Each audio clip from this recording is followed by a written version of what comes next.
जब सुने के होई भोजपुरी गाना बस बजे के चाहे गाना।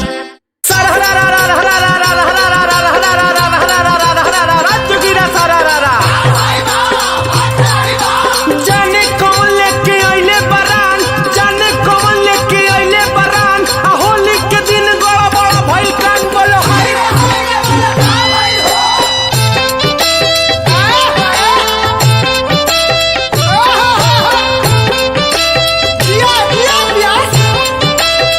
टूटल पिया के पिछु करिया हो लहंगा में फंस के, अरे टूटल पिया के पिछु करिया हो लहंगा में फंस के, राती खरोहल अनहरिया हो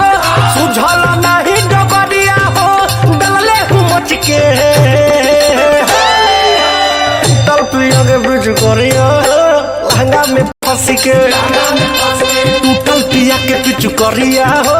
लहंगा में फंस के।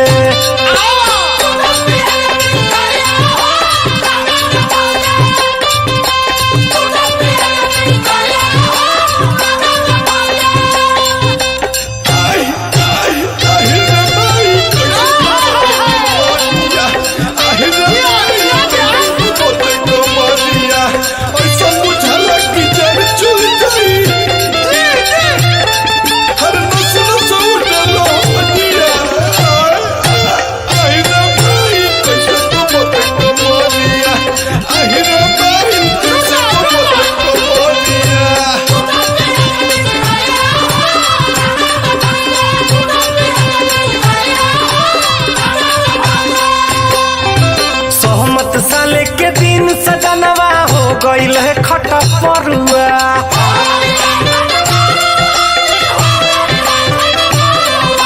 दोहरद नाने आइल के तनो मोलानी तेल करुआ,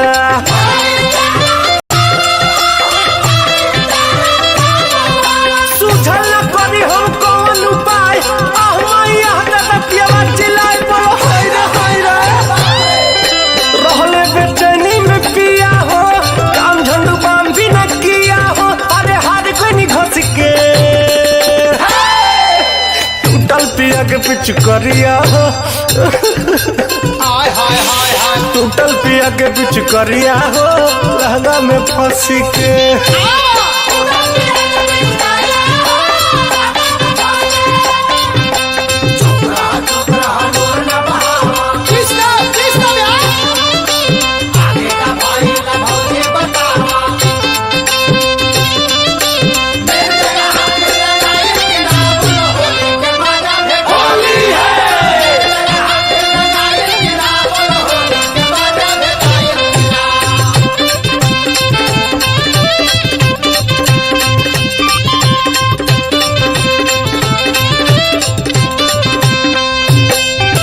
मंजी मित्री देश के कॉलेज भजिल बहुते,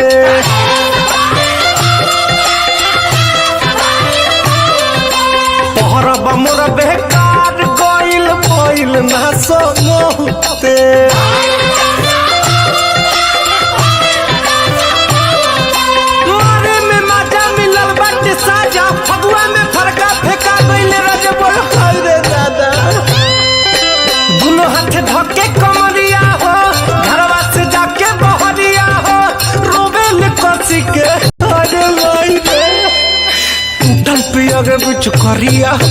लहंगा में फंस के,